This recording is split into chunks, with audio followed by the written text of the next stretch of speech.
Welcome to Tales, Tunes, and Tomfoolery starring Jerry Springer, along with Gene Galvin and me. I'm Megan Hills.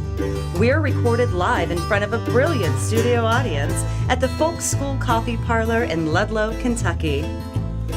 And here he is, ladies and gentlemen, Mr. Jerry Springer. Thank you. Oh, holy cow. I decided to wear the same sweater I wore last week. Okay. Hey, All right, then. you know, Everyone's always writing in wanting to know. In one of those thousands of emails we get, they're always well, commenting hundreds. on I don't what know I'm if wearing. I've ever said thousands. I thought you said thousands, but Dozens. now it's hundreds. Dozens. How about 4? All from Gene. All from to Gene. Gene. Hands full. You know, I have this summer, and I did it last summer, and probably the summer before that. I'm always on us, the three of us, as the co-hosts of this podcast, that we do something spectacular. Sure. That we just do something important. Yes.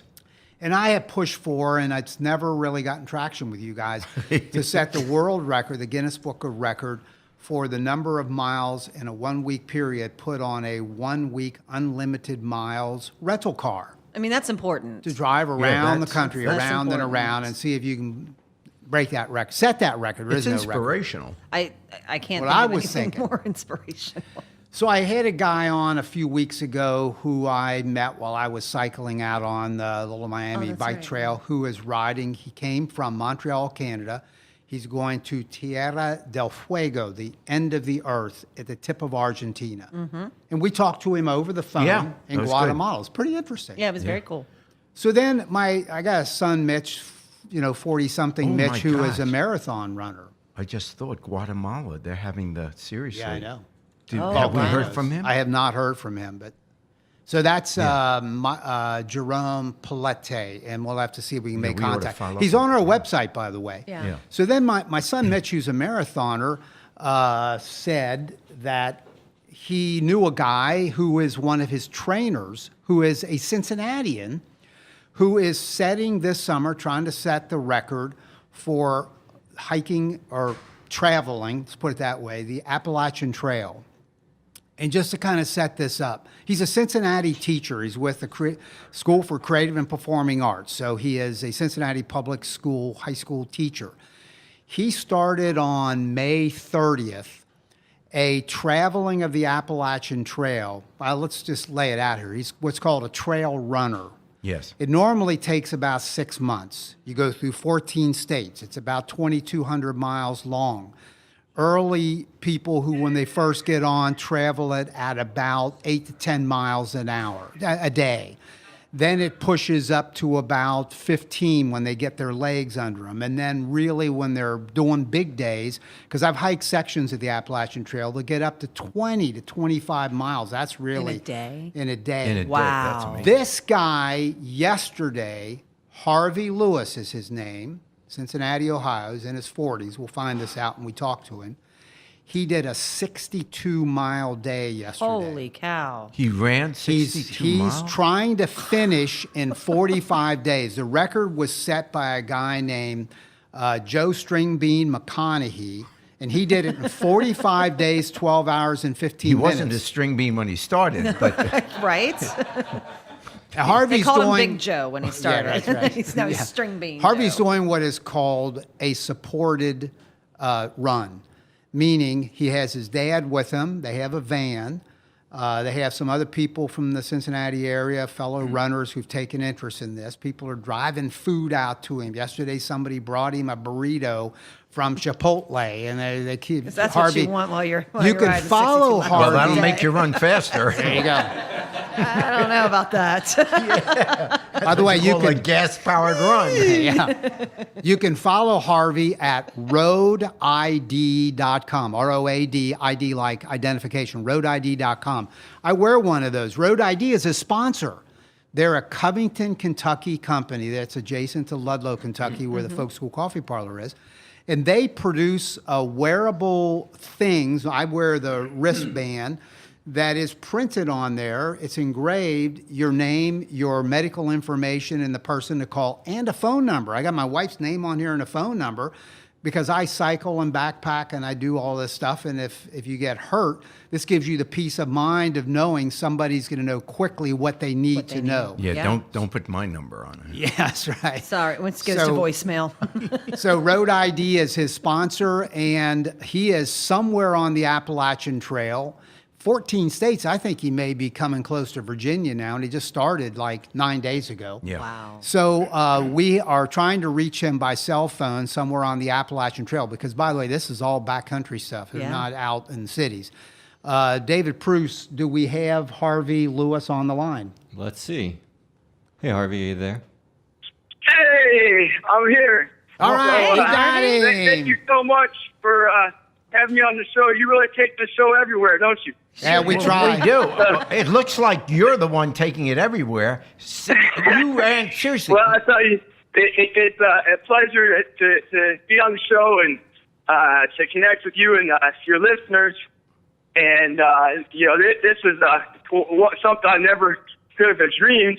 And really, I think it's something that I hope to encourage everyone to get out and experience some of the great trails that America has that are just absolute treasures. Are you running right now, Harvey? Yes. You are. To be honest with you, I got you, Dave. To be honest with you, this is a real epic battle every single day. So the record is about 48 miles a day in order to get you to that point at the Mount Katahdin, Maine, with the fastest known time. And so there's no stop. So Wow. we've had every day has brought its own set of challenges and peaks and valleys. Yeah. Are there no buses? Don't you have a Bentley that you can just hop in, on Harvey? a serious note, and I'm not someone who does something like that, so I really have admiration for you. What makes you think that, gee, I want to run 62 miles a day? I mean, what are you Yeah. doing? What bet did you lose, buddy? What is it that drives you? I guess that's the Yeah, it's question. really cool. On a serious note, what drives you to do this? Oh, man. Well, we're going to call back. Yeah. And while we're calling back, he literally is was running. literally he was running. not stopped for the day. You could hear it. He's Well, but the literally call running. just dropped. So he is out. There have to now. be some moments that you're kind of walking. You can't run. I don't know if you're going to do 62 miles in a day. I don't think you're not walking much. He is You're at averaging, least by the jogging. way, and all this is on roadid.com's website, but he's now got his average up to about 47, pushing 48. He's got to get it up close to 50 over the 2,200 miles in order to achieve this Beat goal. this goal. He's calling back now. Cool. All right. Yeah, so that's a great question. It's you have to have a big why in order to survive something like this. It really pushes you, and one of the things that was really nice is the opportunity to bring my father and I together. Oh, it's a great he's bonding, almost- yeah. He's almost 80, and he's not getting any younger, and neither am I. So it's really just a special, opportunity to do this. He's my crew. Yeah, right now it sounds like he's going to live longer than you. If people are taking bets on that. Hey, Harvey, where are you right now? What state are you in right now? You started in Georgia. Well, to be honest with you, I'm not really sure myself. Okay. I had to ask my friend Dave ahead of us. We are in Tennessee, I believe, Okay. and we are near we passed the Hoover Lake. Okay. What it is? Yes, Hubert Lake, yes. All right. So we are somewhere around 435 miles in from Springer Mountain, amazing. Georgia. Yeah. when people run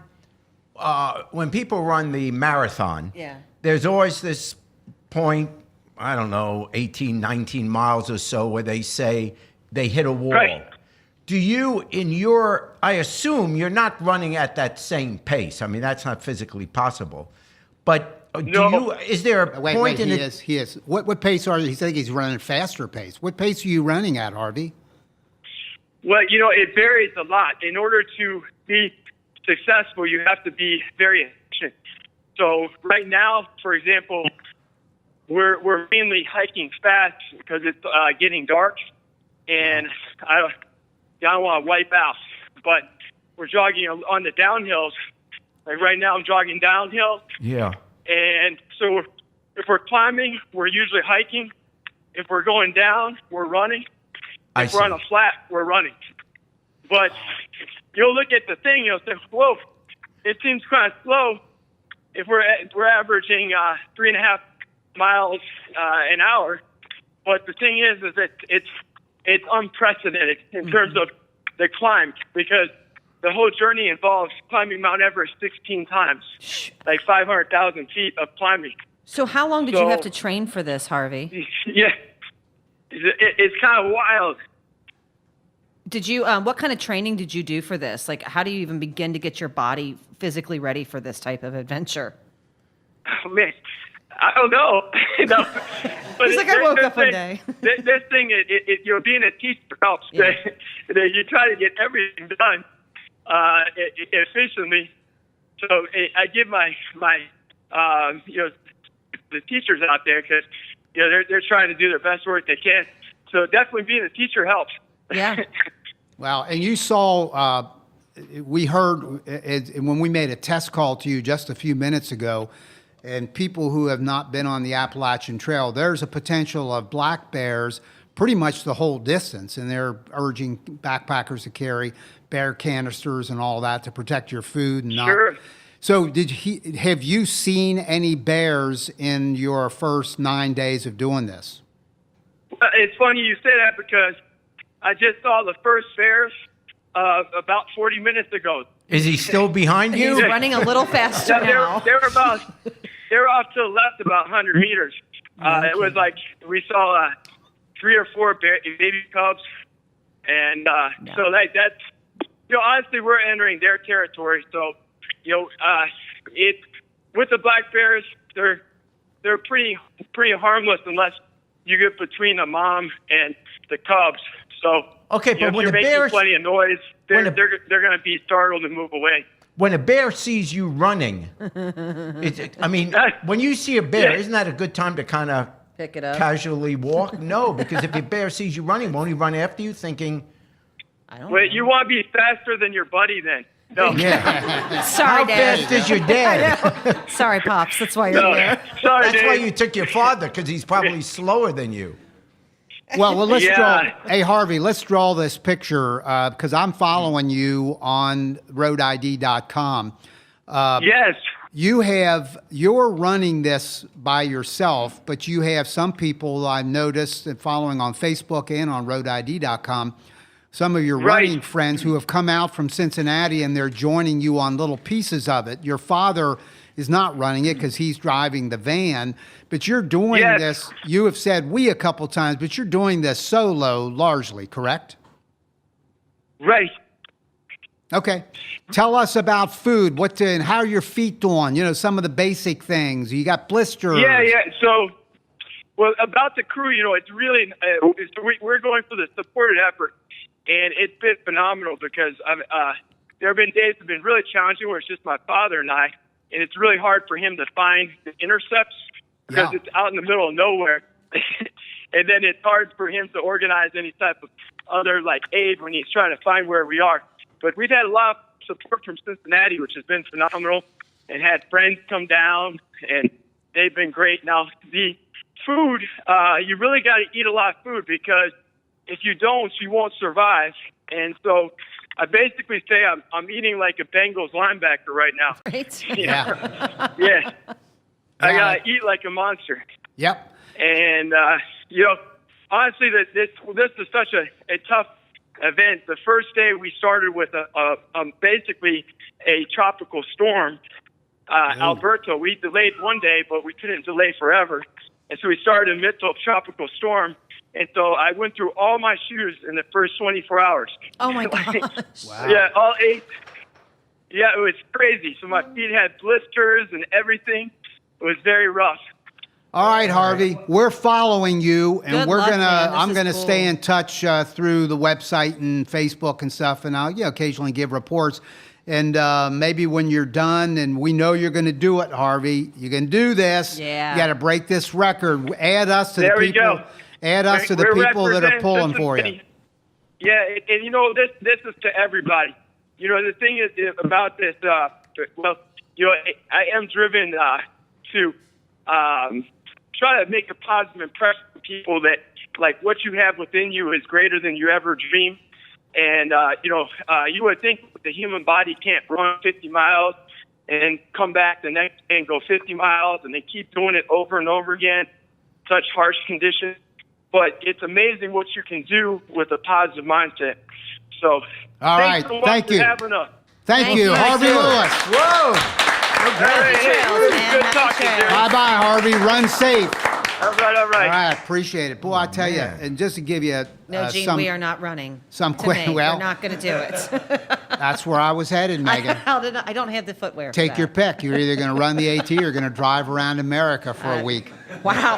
Hey, that's starting to look good now, isn't it? Yeah, I may Yeah. start running. Turns out that Honda Civic is looking pretty I know. sweet. Hey, by the way, Harvey Lewis in 2014 ran and won what is called the Badwater Ultra Marathon, Death Valley to Mount Whitney, 130 plus miles long. So this guy is, he's a freak. He's legit. This Yeah. guy is like crazy. And it's just kind of fun to, I you know, didn't you run ask, into but do you people know like like what his age, right? Like about how old he is? 40-ish. He's in his I'm 40s. thinking. Wow. Yeah, that's what I'm that's- thinking. I don't know. Oh, care well, what when I age. was Wrong with 40, the I film could crew. do How it. old's Harvey? Mid-40s. Mid-40s. He has we have a film crew here. They're doing a documentary about him, so you're going to hear more about it. So anyway, Very cool. Harvey Lewis, inspirational story. Jerry, Yeah. on a serious note, and by the way, we have a group coming up. We had them on last week. We've asked them to come back. They're really good. They're the Coal Cave Hollow Boys from Athens, Ohio. Oh, yeah. And they're really a good group. Fantastic. They are. So Yeah, we're going to go excited to back hear to more them from before this episode's over. But Jerry, as we follow Donald Trump and his presidency, it seems like now with Rudy Giuliani, former mayor of New York, who is at least his legal spokesperson, Yeah. they seem to change strategies or make up strategies almost by the week. And wondered, and you are, and we have talked about this before, you are an attorney, graduate of Northwestern Law School, one of the best law schools in the country. Didn't practice that much. You've done other stuff in your life, but you are an attorney. Is this approach a good one, this constantly evolving legal strategy, and what is that strategy? Well, it's more political strategy on what they're doing, because every day or every couple of days there's suddenly a new theory about how Trump is going to protect himself with all the, because it looks like Mueller's noose is tightening around his neck, and the question is, where is this all going to end? I think the most inventive theory came up in a memo that was just made public, where they are arguing, and it's a perfect law school kind of issue because it hasn't been resolved, that they are now arguing, the Trump people, that the president can't obstruct justice because he's the president. He's the chief executive officer, and he chooses his own cabinet. He's the head of the administration. So as head of the administration, and the Justice Department is one of the departments that, he hires the Attorney General. And so as chief executive officer, theoretically, he can decide who I'm going to hire, what I want you guys to investigate, what I don't want you to investigate, how we're going to budget our money, our resources. I mean, in a normal company, that would be within his purview. So they are arguing, if you're the one that determines what is going to be investigated and what not, how can he obstruct justice if he simply makes the decision, you're fired, don't investigate this, stop that? He's the boss. Now, virtually anyone that knows the history of America says, wait a second, that sounds like if he can do anything he wants and it's not obstructing justice, that makes him like a king. And the whole purpose of the founding of America was that we were pulling away from a monarchy, that we didn't want a king, that we wanted to create with our Declaration of Independence and then the Constitution. We wanted to create a government of separation of powers, the balance of powers, so that no one person could be the king. No one should be above the law. And that seems like a very rational argument, which almost everyone in America would agree to. If you just ask them the question, regardless of their politics, do you think anyone should be above the law? You say no. Trump half-jokingly said at one point, I could shoot someone on Fifth Avenue and I would get off.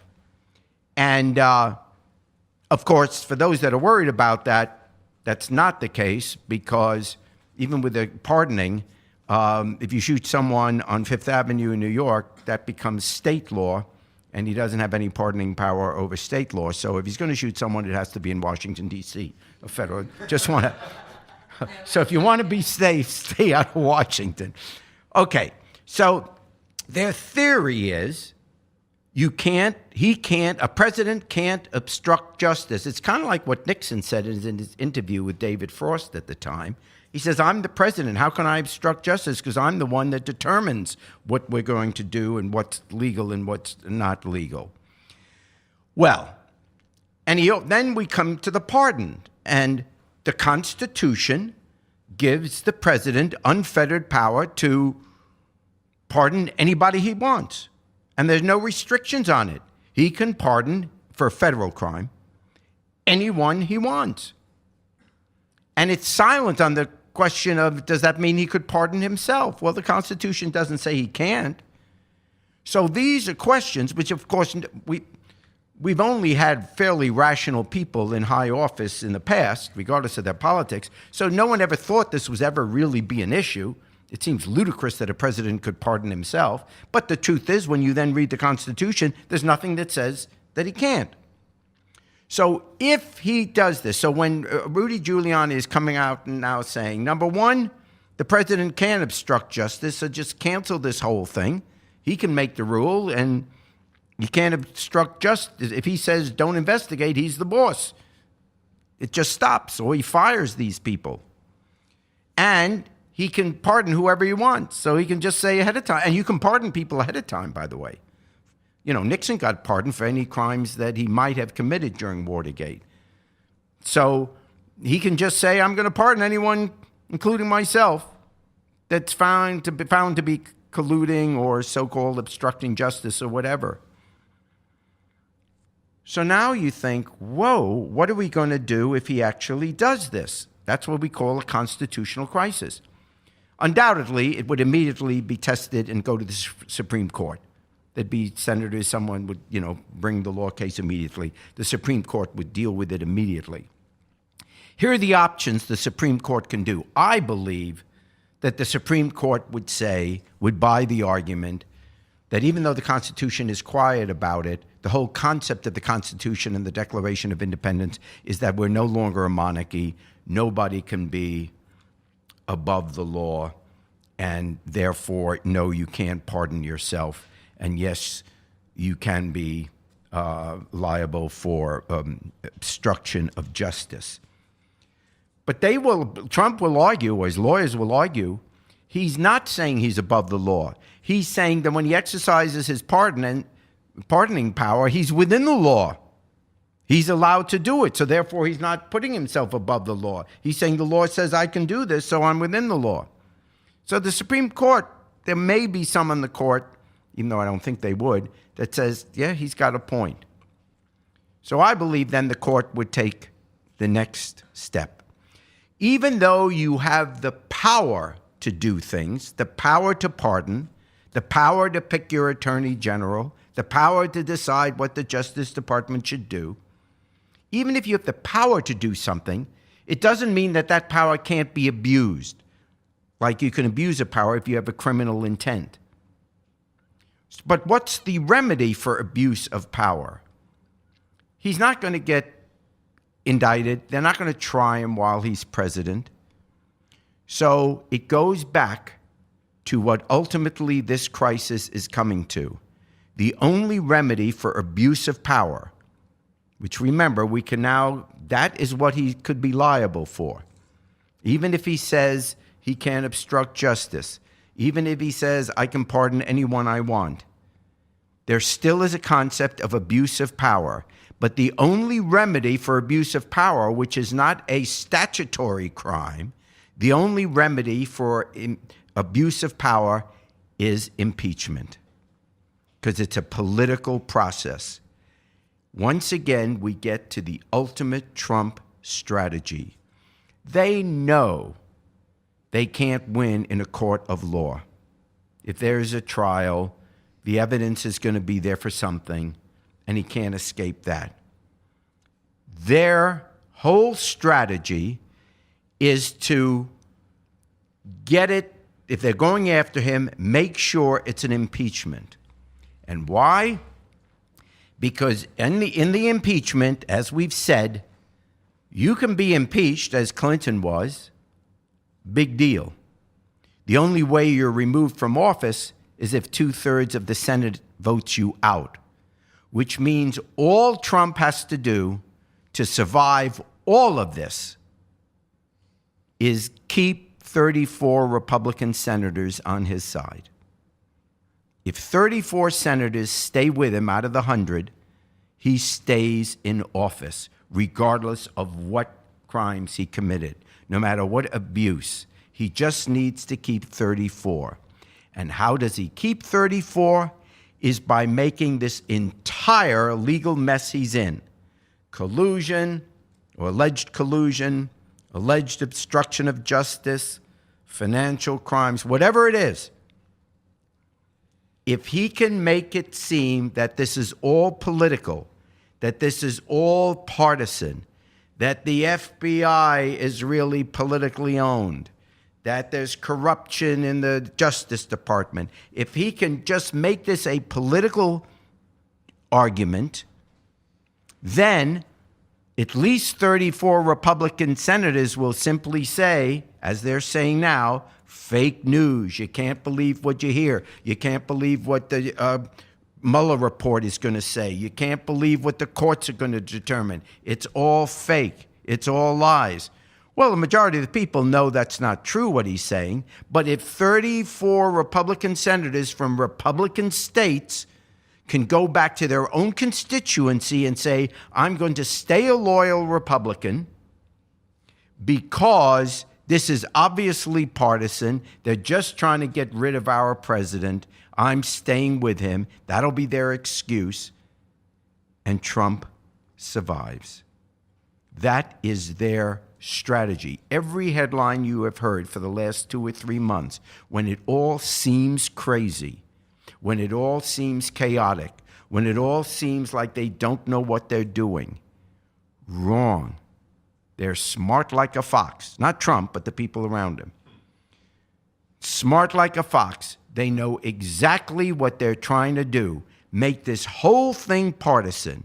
Whole thing, they're ganging up on Trump, knowing full well you don't have to win a majority of the people. You don't have to win 40% of the people. You just have to win 34 senators. That's what this is all about. All right. So we're going to welcome back to our stage for another week the Cold Cave Hollow Boys, also known as Thomas Adams and Lincoln Mash. Welcome back, guys. Hey, guys. Happy to have you again. So now, how long have you two gentlemen been playing together? Just probably short of a year. Just short of a year? Okay. And so you've got a lot coming up. You guys are busy. So tell Yeah. us a little bit about what's on your plate in the next couple of months here. Well, tomorrow, You can say tomorrow. It's okay. We've got a Woodlands Tavern show. Yeah. With Billy Strings. Very cool. And we've got Duck Creek Log Jam. coming Duck up. Creek Log Jam. That sounds like fun. Then I've got live at I can't read the. It's an EP that was recorded at one of our sets from Woodlands Tavern on February 19th. And what's the title of it? It's just live at Woodlands Tavern. Woodlands Tavern. Okay, very cool. And again, we can check these guys out at Spotify, iTunes, the Coal Cave Hollow Boys. So what are you going to sing for us this evening? We're gonna do another song that I wrote. Okay. And What's it called? we haven't recorded it yet, but it'll be on our album that we're working on. It's called Ohio Valley Girl. Ohio Valley Girl. Nice title. Let's hear it.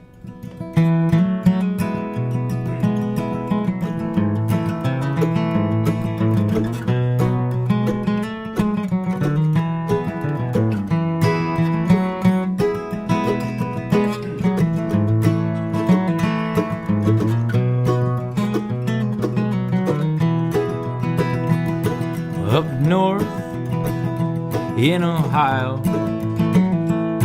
a place I left long ago. There's a girl who's always waiting for me to come back home. I left one day for the music, went to go home, play my show. I begged that she'd come with me, but she knew that she couldn't go. She's my Ohio Valley girl. Don't you know how long to see her waiting for me? She's my Ohio Valley girl. Nothing that I want more in the world.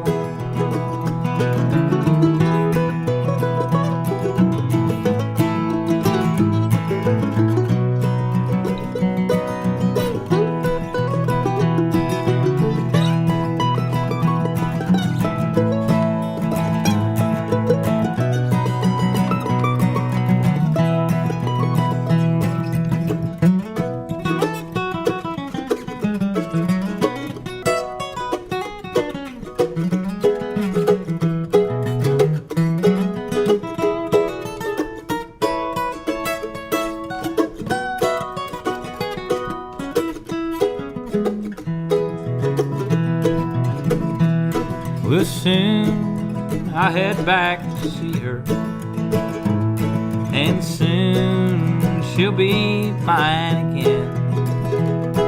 Then I won't have to worry if I'll be happy in the end.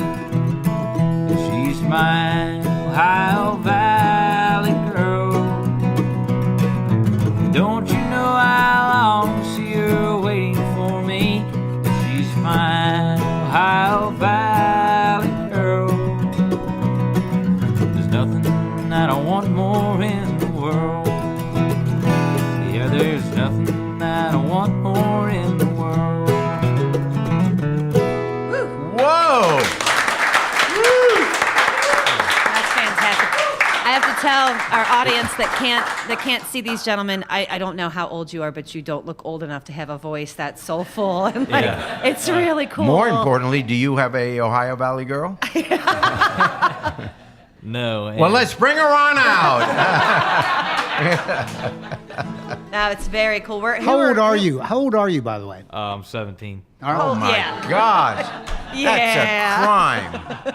See, that's talent, Jerry. That's what we call talent. That's ridiculous. I have So who are your influences, and how did 17? How did you get into this type of music? Because it's beautiful. Your sound is gorgeous. I've always been around bluegrass music. Yeah. So, and I've pulled to that. Yeah. And How did you two meet? How did this come together?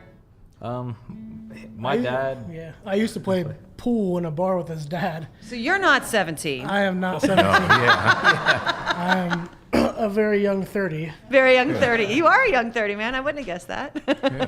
All right, what do you have for us next? An old fiddle tune called Salt Creek. Okay, Salt Creek. Show off some of our picking skills, I guess. We love picking down here at the old school. Let's hear it.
Let me ask you a question. What's your first name again? Lincoln. That's Lincoln. Lincoln. So Lincoln is 17 years old. Lincoln, Gene, what were you doing at 17?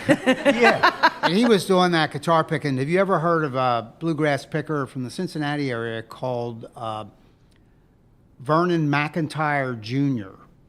No. Well, Yes, I have. I first saw him in the 1960s. I don't know how old he is today, but he was about your age back then. And he was an amazing picker. Now he's got to be 50s at least. He was a young, maybe older. Mm-hmm. Your skills are really honed for a sick, man. 17-year-old. So just to ask you this, who taught you how to pick like that at such a young age, and what year did you start? And why weren't you doing your homework? Well, You say you're Really? self-taught. all the picking stuff. Yeah, I'm self-taught. Yeah. My uncle helped a little bit on just learning the chords, but all the picking stuff.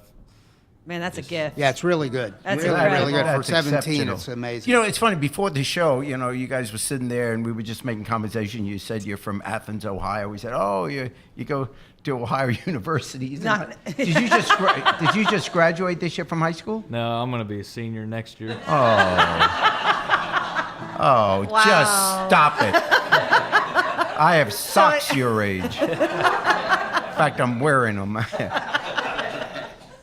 Do your classmates know that you do this on the side? Are they aware of it? Yeah, actually, this is the only thing I do for Yeah? a job. I mean, That's really cool. That's fair. Do they come out and support you and stuff? yeah. That's really, really cool, man. That's so much talent. It's Give a crazy. shout out to your high school. What's the high Yeah, school? we're Well, I went to Nelsonville, York, but now I go to Tri-County. It's a Tri-County. vocational school. Very cool. Good for Very, you. very cool. Again, we're going to hear one more song from you gentlemen from the Cold Cave Hollow Boys, Thomas Adams and Lincoln Mash. Take it away with Down by the Riverside. And Jerry's going to jump in.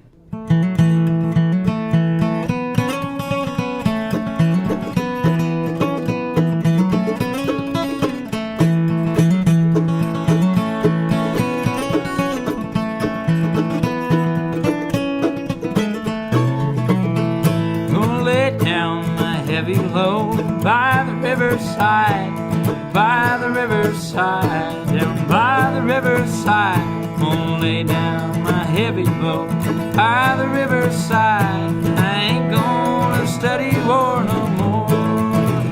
Ain't gonna study war no more. Ain't gonna study war no more. Ain't gonna study war no more. Ain't gonna study war no more. Ain't gonna study war no more. Ain't gonna study war no more. Gonna lay down my sword and shield down by the riverside, down by the riverside, down by the riverside. I'm gonna lay down my sword and shield down by the riverside, down by the riverside. I ain't gonna study. You've been listening to Tales, Tunes, and Tomfoolery, recorded live at the Folk School Coffee Parlor in Ludlow, Kentucky. Thanks to Patrick Kennedy for writing our opening song, and to you for listening. Check out our website at jerryspringer.com.